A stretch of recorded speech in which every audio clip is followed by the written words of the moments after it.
You often say awesome living. Can you define this for us? What do you mean by living an awesome Well, life? I don't know about you, but I want to live an awesome life in all aspects of life. And we can get caught up, especially when it comes to our work. You know, we get our blinkers on, we get into our work, we're kind of making a name for ourselves, we're creating a career or a business or whatever. And you can kind of lose sight of what's important.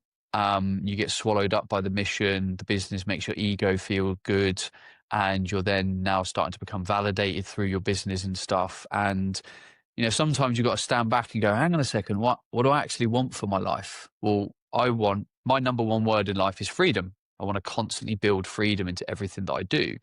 So I want freedom of time, freedom of mind, freedom of money, freedom of health. I want to be present with my kids. I want to go on holiday a lot. I want to play sport. I want to do all those things.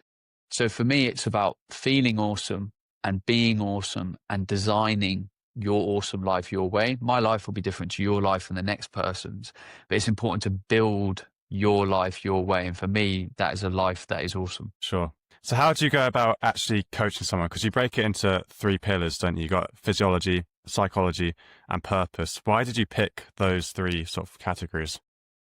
Well, broadly speaking, we want our health to be performing optimally, sleep, nutrition, etc. We all know what it's like to not have great health. Like when you get a cold, your mindset's crappy, you're unmotivated. So physiology has to be a starting point. It's almost like the basis. And then psychology, that can be quite a challenging map to navigate. When we talk of mindset, we're quite often talking about resilience and being calm and being clear and having clarity and stuff. But that can be quite problematic because your mindset is built by your past experiences, ultimately, how your parents parented, what happened at school, the previous jobs that you've had. So getting mental robustness and mental freedom is an incredibly important part of the picture. And then the third thing, purpose, is like it's what we're actually doing in our life. What are we doing? Why are we doing it? How are we doing it? Does it fulfill us? Like my job, if it doesn't feel purposeful anymore, I should probably change it because it's going to make me very Yeah. unhappy. So it's health of body, health of mind, and health in, all that you're doing in your daily life. Yeah.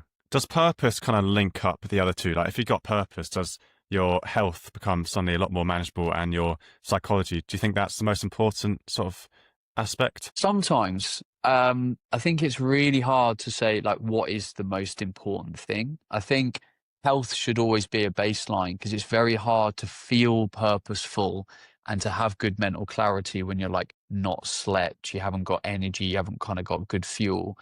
But then you could argue someone that's purposeful and feels very driven would probably then make good behavioral choices around going to bed on time and eating well because they see the value because it fuels their purpose. So you asked me a question like, how do I actually coach people? Coaching for me is always about finding the most high leverage things that we could do to get the best outcome.